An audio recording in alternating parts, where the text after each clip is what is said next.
What's up guys? Welcome to this channel and this is my new Facebook page. So for the starter, we have another parcel to be unboxed. We got this from VNC Vape and Collect, who's selling pre-lab items like collectibles. So guys, if you're into buying, just follow their page and check their post for their items for sale. Alright? This package came all the way from Calauan, Laguna. This is very huge. Ang bigat neto guys. So let's get started. Let's open this up. One of the biggest mobile crane na nakita ko na model. This is a 8-axle crane guys. So buksan na natin to. Clarifications lang. This is pre-lab items lang guys. There are missing parts, broken parts. But goods to guys. Ang laki nitong package na to. Very heavy. Very secure din yung parcel na sir. Bubble wrap pa lang. Ang dami na. Thank you very much sir for securing my parcel. As always, ganyan si VNC. Very secured kapag nagpadala siya ng item. Itong mobile crane na to guys, you'll be surprised kung ano yung brand neto. This is one of the rare item na nakita ko. Although pre-love lang to guys, there are some paint chips. As per initial inspection, primarily issues niya, yung crane neto, yung outrigger tip missing, wala siyang ganon. Pero sa model neto, wala talaga siyang spreader plate. So yung pinaka-stabilizer lang niya yung outrigger tip. So papakita ko sa inyo later on kung ano yung sinasabi ko. Tapos may mga broken parts. Tingin ko maayos naman natin yon. One thing for sure, collectible item to guys.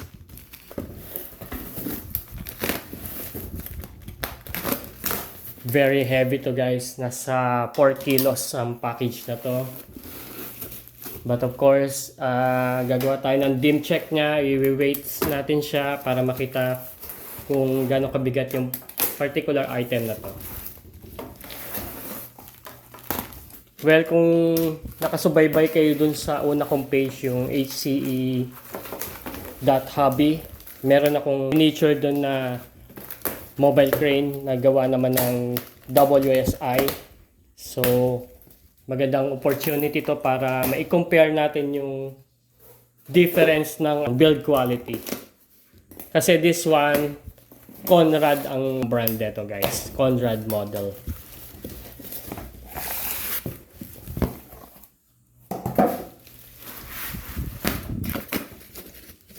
So by the way, please bear with me. This is just a part 1 guys. Gagawa tayo ng mga series o video na itong mobile crane na to para hindi siya ganun kahaba ang video.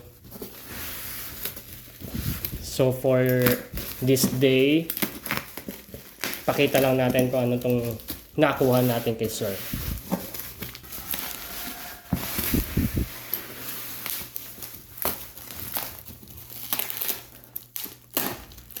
Siguro hirap na hirap si sir mag-pack neto kasi sobrang ang laki neto guys, saka sobrang bigat. So yung WSI ko, hindi ko pa siya binibuild guys. Intact pa rin yung parts niya sa box kasi nagso-search pa ako ng glass cabinet para sa kanila. Kasi kapag binild ko na yon, hindi ko na siya pwedeng ibalik sa box kasi mahirap ng kalasin lahat. So prone na sa damage yon guys. Kaya gusto ko sana pag binild ko siya, meron na tayong pagdi-displayan niya na glass cabinet. Eto, loose naman kasi to, wala tong box. So okay lang siya na ganun na magiging condition niya i-display. And by the way, marami tayong i-fix dito. Yung paint niya, yung mga parts niya, So magiging busy tayo.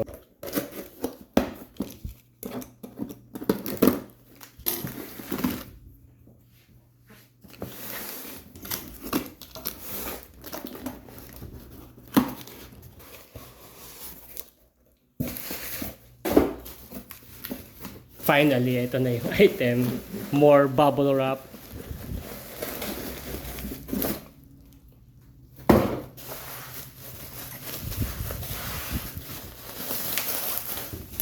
Yan, may mga naka-separate na parts. Doon sa mobile crane na yon, ang nakakalas sa kanya is yung mga counterweights niya. Maybe sila yon. Ito yung mismo yung unit. Okay, so ito muna yung maliliit. Okay, siya nga. Counterweights. Ang tingin ko dito, tig-walong counterweights to, left and right. Yan, yung mga condition niya guys. Kailangan natin i-fix yung paints niya para magmukha naman siyang decent.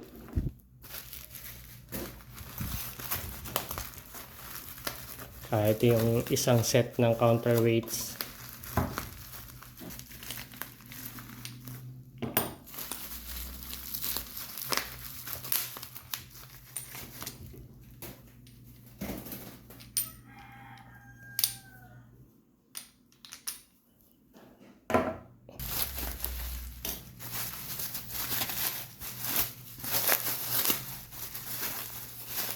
Ito na yung counterweight tray niya.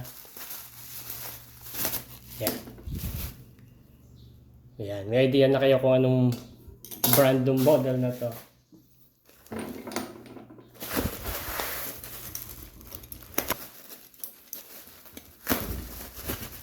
Yung mga mobile crane na ganito guys, di sila mura eh. Di ain't cheap. Pero for some reason, sa mga surplus shop like this, yung price niya isa hindi naman ganun kabigatan, hindi tulad ng brand new condition nito. Rocket high yung mga prices nila, and that's reasonable guys, kasi yung mga ganitong product is release lang sa US. There are some in particularly Japan. Mga rare na item to guys, yung mga ganito. Yan, ito na siya guys. Tanggalin lang natin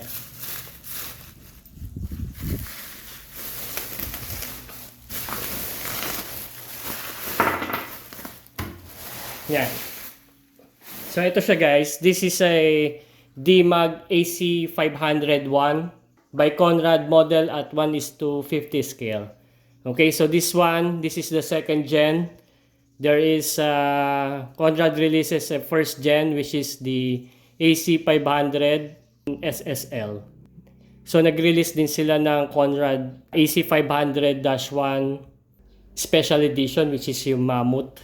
This is the second gen, where nag-release pa sila ng isa neto, which is the AC500-2 Terex branding ulit. Etong Demag na to, siya lang sa second gen lang ang merong Demag AC500-1. Demag branding. Hindi siya Terex. Ito yung itsura niya guys. Very large mobile crane. Hindi ko ma-flex masyado eh. But ano ko na lang sa inyo kung ano tong mga parts niya. This is an 8-axle mobile crane. Tapos, yung particular na to, na product na to ng Conrad, itong ano niya, outriggers niya is star type. Yan, star type siya. Pull out din siya na 2-stage outriggers. Ang dami natin kailangan i-fix dito guys. So yung nakita ko sa kanya, dalawa yung hooks niya. Merong primary hooks, which is yung pinakamalaki, tapos yung secondary hook niya.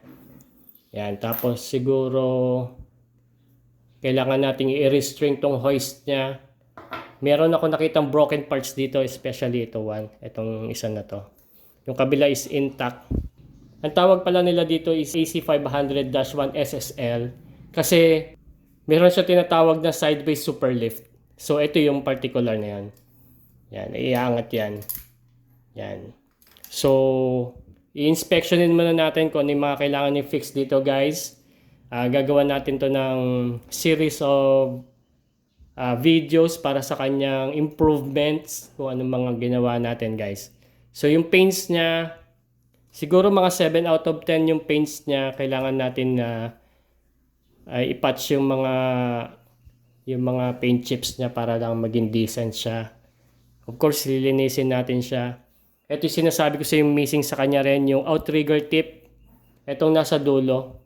Itong model na to, wala siya talagang spreader plates. Yung pinapatungan nito. Wala siyang ganun sa model na to. Meron lang siyang outrigger tip dito sa mga dulo niya para lang mag-stabilize siya. Kasi kapag dineploy mo siya, hindi siya maging wheels free. Nakaangat lahat ng gulong niya. So, very complex yung mga ganitong model kasi marami kang pwedeng gawing display configuration. So, marami kang options. This is the actual mobile crane ng AC500-1 which is DMAG. Yan, very huge. Okay, for the dim check, let's check the weight. Pinaka-importante dito is makita natin yung weights niya. Kasi isa sa factors natin yung weight satisfaction. Okay. Yan.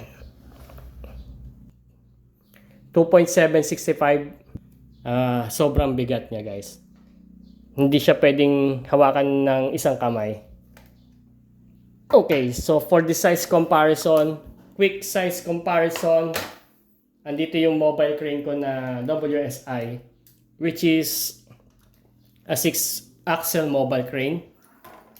This one, this is the LTM 1350.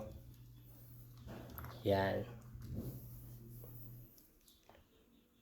Tingin ko parehas lang naman ng haba niya.